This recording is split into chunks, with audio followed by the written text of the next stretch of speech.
Shalom Aleichem.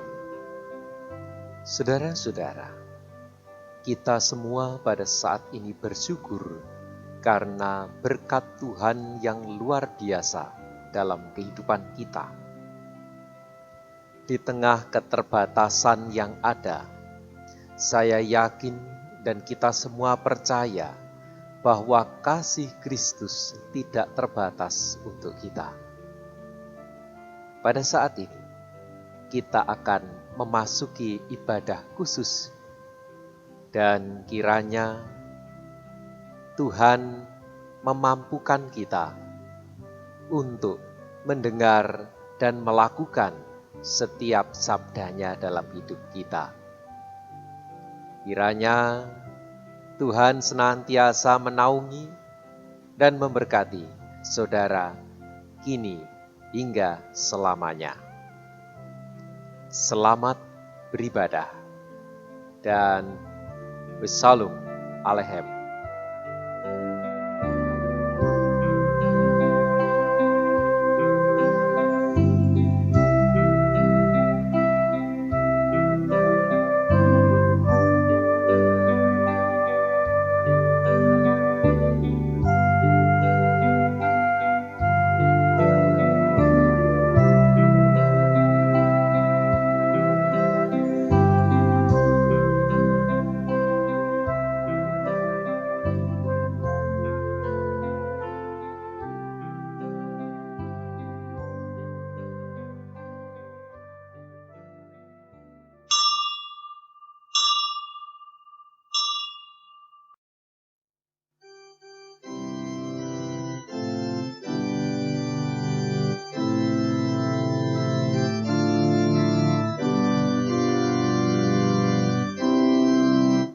Bila Yesus berada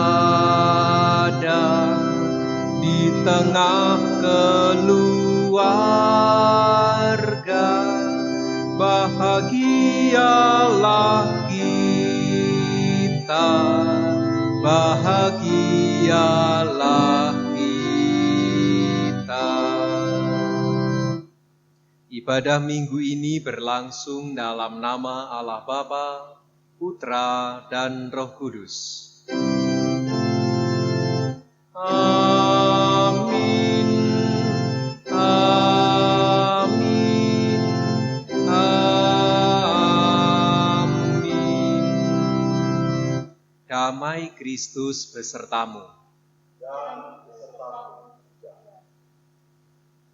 Saudara-saudara, marilah kita di awal ibadah ini kita mengakui dosa-dosa dan kesalahan kita, dan marilah kita masuk dalam doa saya akan hantarkan.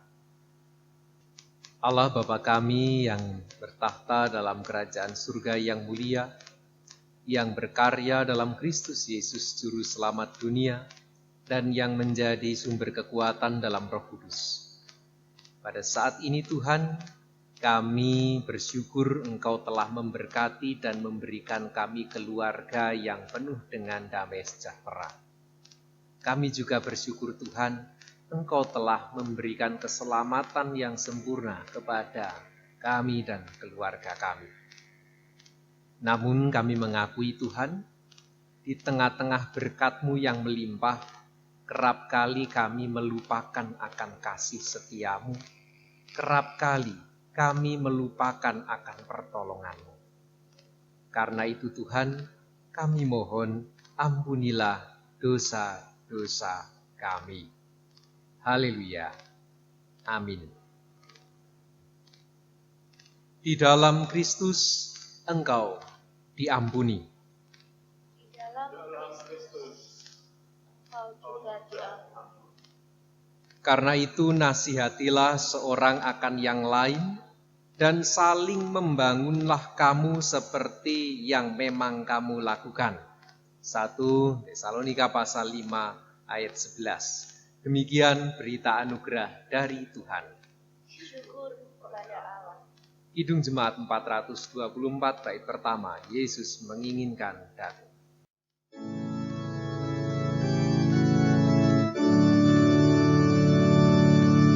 Yesus menginginkan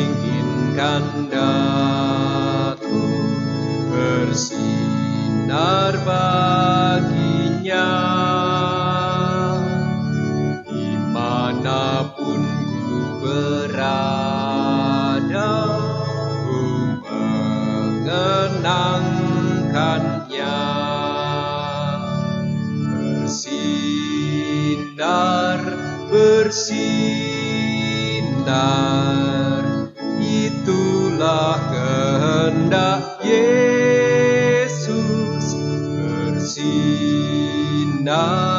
bersinar.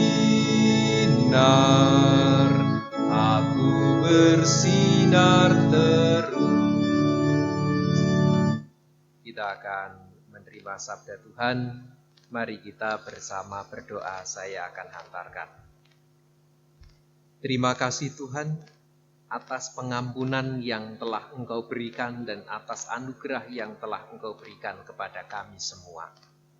Pada saat ini Tuhan, kami bersama-sama akan mendengarkan sabda-Mu. Berfirmanlah Tuhan, kami siap mendengarkan dan melakukannya. Haleluya. Amin. Saudara-saudara yang terkasih dalam nama Tuhan Yesus Kristus, pada saat ini sabda Tuhan saya ambil dari salah satu bacaan leksionari, yaitu dari Injil Yesus Kristus menurut Matius pasal 21 ayat 33 sampai 46. Inilah Injil Yesus Kristus. Dengarkanlah suatu perumpamaan yang lain. Ada seorang tuan tanah membuka kebun anggur dan menanam pagar sekelilingnya. Ia menggali lubang tempat memeras anggur dan mendirikan menara jaga di dalam kebun itu. Kemudian, ia menyewakan kebun itu kepada penggarap-penggarap, lalu berangkat ke negeri lain. Ketika hampir tiba musim petik, ia menyuruh hamba-hambanya kepada penggarap-penggarap itu untuk menerima hasil yang menjadi bagiannya. Tetapi penggarap-penggarap itu menangkap hamba-hambanya itu. Mereka memukul yang seorang, membunuh yang lain, dan melempari yang lain pula dengan batu. Kemudian, tuan itu menyuruh pula hamba-hamba yang lain lebih banyak daripada yang semula.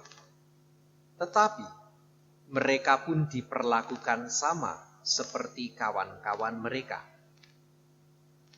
Akhirnya, ia menyuruh anaknya kepada mereka, katanya, "Anakku akan mereka segani." Tetapi ketika penggarap-penggarap itu melihat anaknya itu, mereka berkata seorang kepada yang lain, "Ia adalah ahli waris. Mari kita bunuh dia, supaya warisannya menjadi milik kita." Mereka menangkapnya dan melemparkannya keluar kebun anggur itu, lalu membunuhnya. Maka, apabila tuan kebun anggur itu datang, apakah yang akan dilakukannya dengan penggarap-penggarap itu? Kata mereka kepadanya, "Ia akan membinasakan orang-orang jahat itu dan kebun anggurnya akan disewakan kepada penggarap-penggarap lain, yang akan menyerahkan hasilnya kepadanya pada waktunya."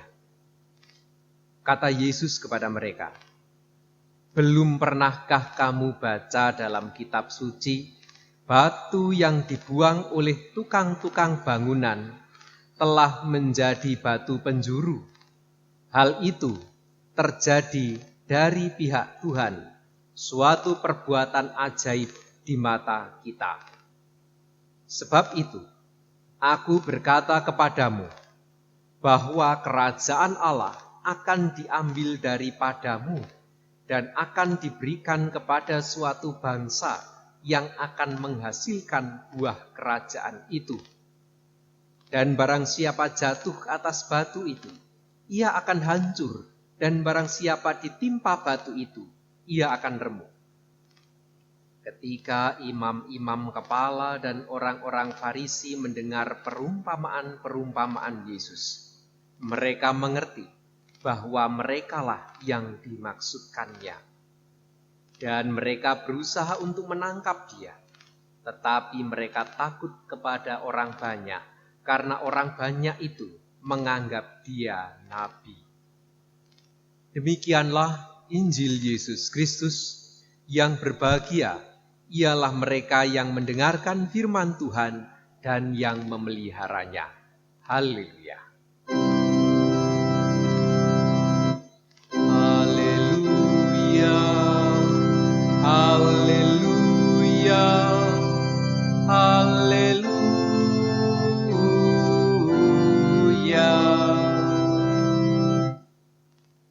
Salam aleichem. Saudara-saudara, pada saat ini tema ibadah kita adalah keluarga yang Kristeni. Lengkapnya keluarga Kristen yang Kristeni. Saudara-saudara, dalam ajaran Kristen ada yang mengungkapkan pengajaran demikian, bahwa keselamatan itu adalah anugerah. Jadi, orang-orang yang menjadi pengikut Kristus, orang-orang Kristen, otomatis dirinya akan mendapatkan keselamatan dunia dan akhirat. Ya, karena anugerah, jadi mendapatkannya gratis. Kira-kira saudara-saudara setuju tidak dengan pendapat itu?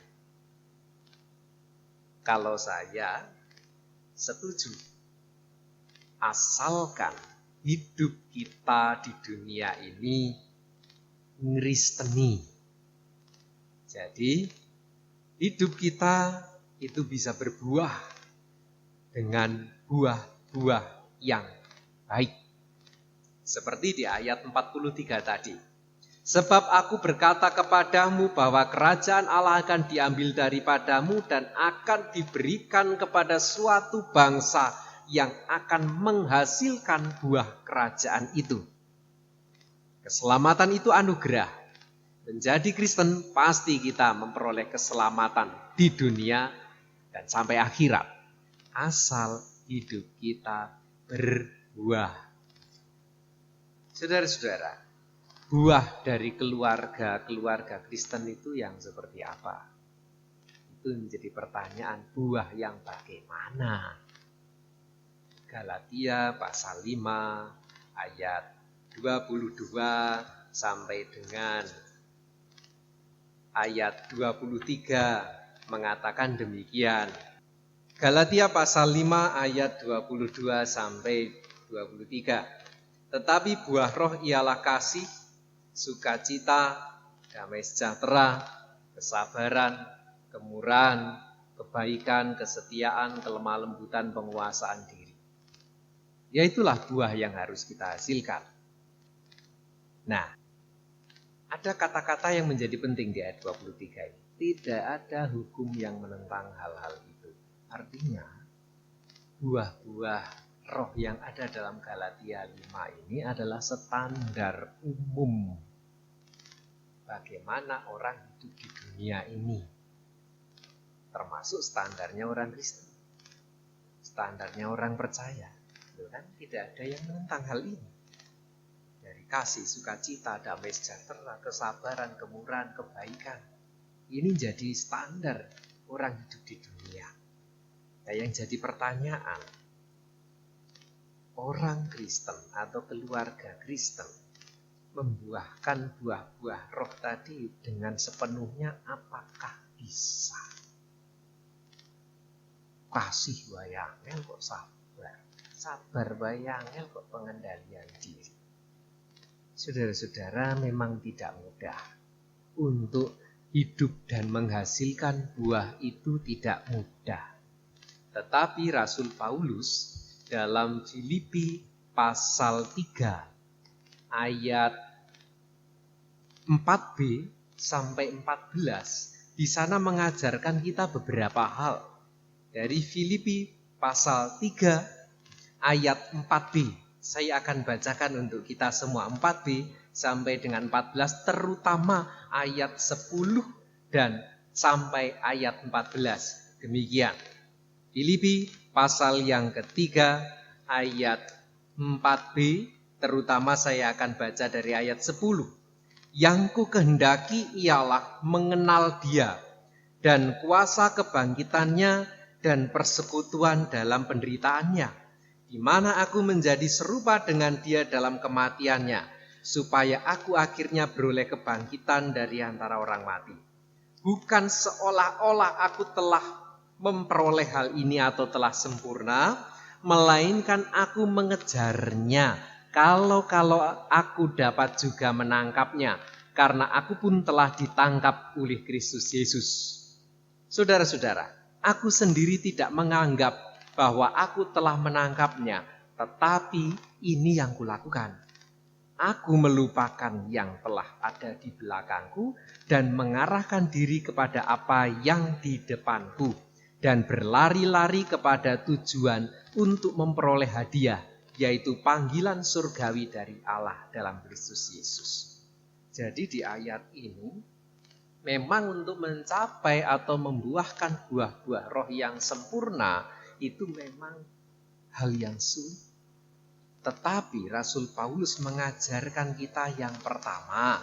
Di sana dituliskan di ayat yang ke-10 sampai 11. Di sana mengisahkan supaya yang ku kehendaki ialah mengenalnya.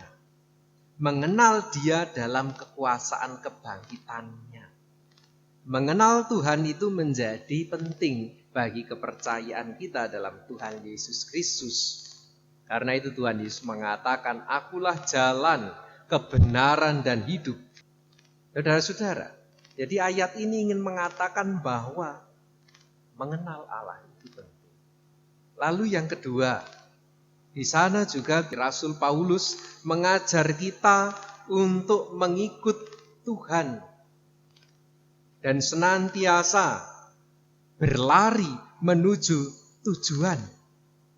Ayat 12 mengatakan, bukan seolah-olah aku telah memperoleh hal ini dan atau telah sempurna, melainkan aku mengejarnya. Kalau aku dapat juga menangkapnya, karena aku pun telah ditangkap oleh Yesus Kristus. Jadi kita harus terus berusaha mbudidaya supados gesang kita menika tansah saged nggayuh menapa ingkang dipun kersakaken Gusti. Lalu yang ketiga, ayat selanjutnya, aku sendiri tidak menganggap bahwa aku menangkapnya, tetapi ini yang kulakukan. Aku melupakan apa yang telah di belakangku. Melupakan masa lalu. Artinya tidak baleni, mboten baleni gesang lami. Lajeng saklajengipun keempat. Dan mengarahkan diri kepada apa yang di hadapanku. Artinya apa? Berfokus pada tujuan. Ya, tujuan Rasul Paulus apa? Hidup memberitakan Injil Yesus Kristus. Ya, tujuan kita hidup apa? Tujuan kita hidup itu secara manusiawi sandang, pangan, papan. Itu penting memang. Jadikan itu tujuan hidup. Tetapi jangan sekedar materi, tapi sandang, pangan, papan, swarga. Itu juga harus diusahakan. Jadi berfokuslah kepada tujuan hidup saudara. Untuk hidup di dunia, ya hidup kerohanian juga harus kita pelihara. Saudara-saudara, lalu kemudian yang terakhir apa?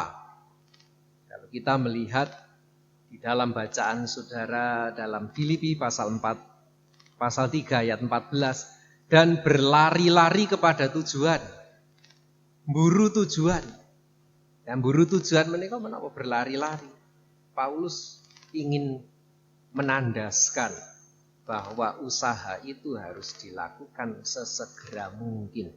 Bukan sekedar mengejarnya dengan berjalan kaki, tapi berlari dengan sepenuhnya. Dalam bahasa Jawa, mburu, diburu terus. Nah, inilah saudara-saudara yang menjadi ajaran Tuhan Yesus Kristus juga melalui Rasul Paulus.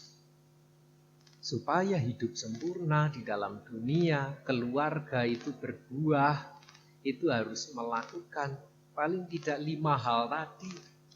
Yang pertama saya ulangi lagi, yaitu mengenal Tuhan. Yang kedua, yaitu terus mengejarnya, mengejar tujuan. Lalu yang ketiga, melupakan apa yang ada di masa lalu.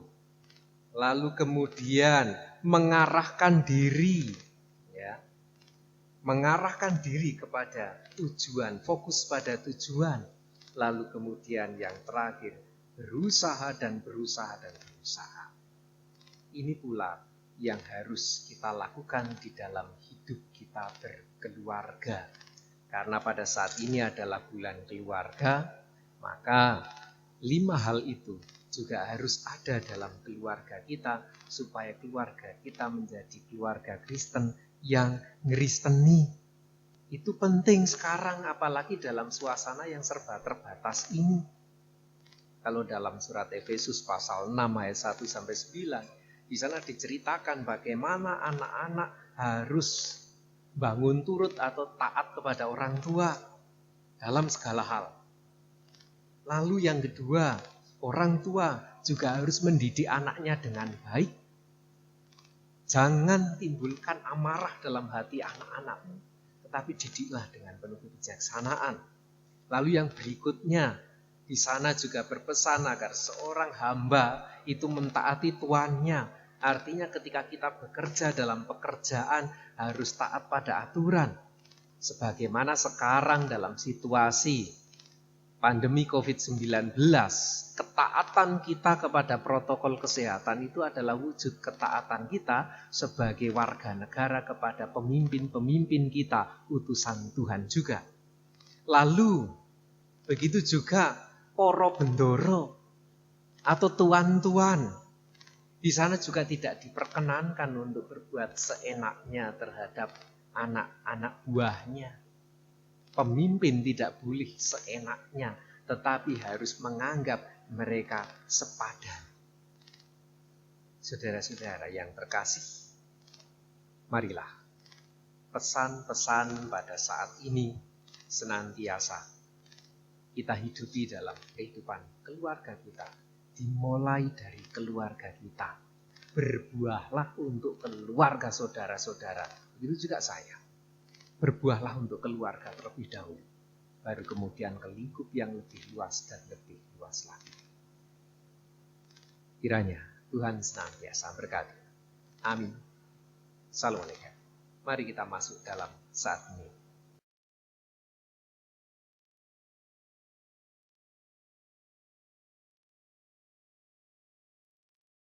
Terima kasih Tuhan, pada saat ini Engkau telah memberkati kami. Kami mohon mampukan kami melakukan sabda-Mu. Haleluya. Amin. Mari kita bersama bangkit berdiri. Bersama dengan umat Tuhan di sepanjang abad dan tempat. Marilah kita memperbarui iman percaya kita melalui pujian Kidung Jemaat 280. Aku percaya.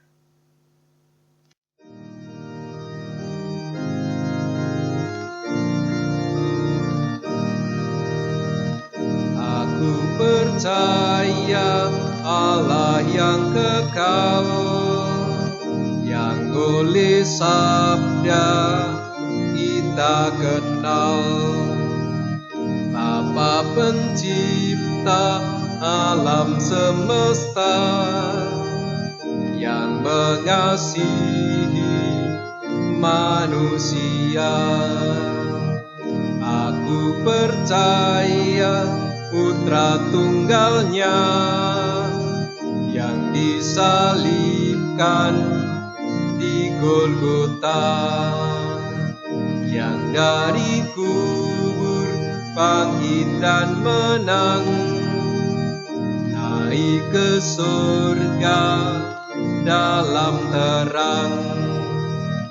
Aku percaya pada Roh Kudus yang mendiami kita terus.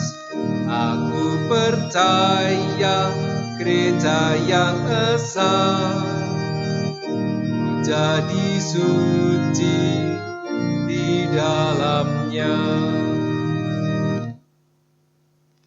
Saudara-saudara, mari kita bersama berdoa syafaat saya akan hantarkan. Allah Bapa kami yang bertahta dalam kerajaan surga yang mulia, yang berkarya dalam Kristus Yesus dan beri kami kekuatan dalam Roh Kudus. Pada saat ini Tuhan, kami bersyukur bahwa Engkau telah mengingatkan kami pentingnya kami membuahkan buah-buah yang baik di tengah-tengah keluarga kami. Melalui situasi pandemi COVID-19 ini Tuhan, kami juga bersyukur bahwa Engkau memakai sarana pandemi COVID-19 ini agar kami membangun ibadah di dalam keluarga, membangun mezbah keluarga. Tuhan, mampukan kami mewartakan Injil di tengah-tengah keluarga kami dahulu. Mampukan kami Tuhan, dan berilah kami keberanian untuk melakukannya. Begitu juga Tuhan, pada saat ini kami menyerahkan kehidupan keluarga kami, bangsa Indonesia. Kami mohon, berilah kebijaksanaan kepada pemimpin bangsa kami.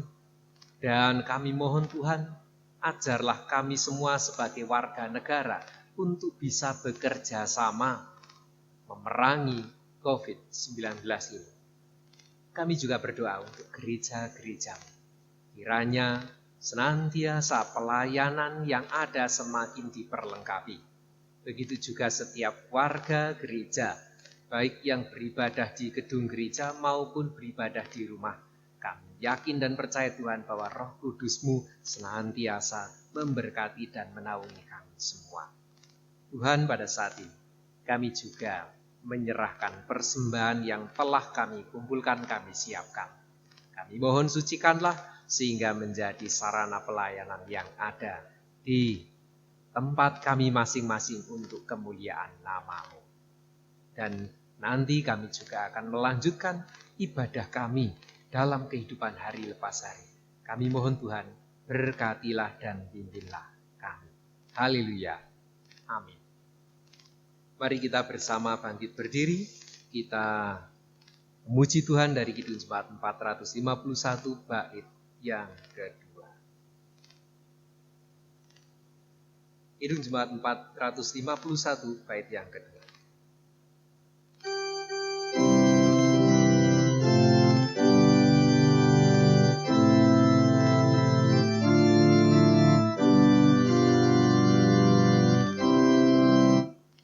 Bila Yesus berkuasa di tengah keluarga, pasti kita bahagia, pasti kita bahagia. Arahkanlah hatimu kepada Tuhan. Jadilah saksi Kristus. Syukur kepada Allah. Terpujilah Tuhan. Kini dan selamanya. Angkatlah hatimu kepada Tuhan dan terimalah berkat-Nya. Kasih karunia dan damai sejahtera dari Allah Bapa kita dan dari Tuhan Yesus Kristus menyertai kamu senantiasa. Amin. Haleluya, haleluya. Haleluya, haleluya, haleluya, amin, amin, amin.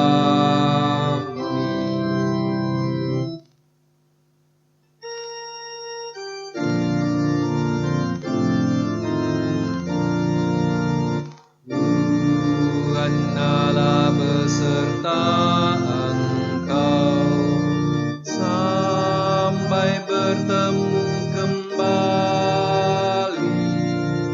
Kasih Kristus menaungi. Tuhan Allah beserta engkau sampai bertemu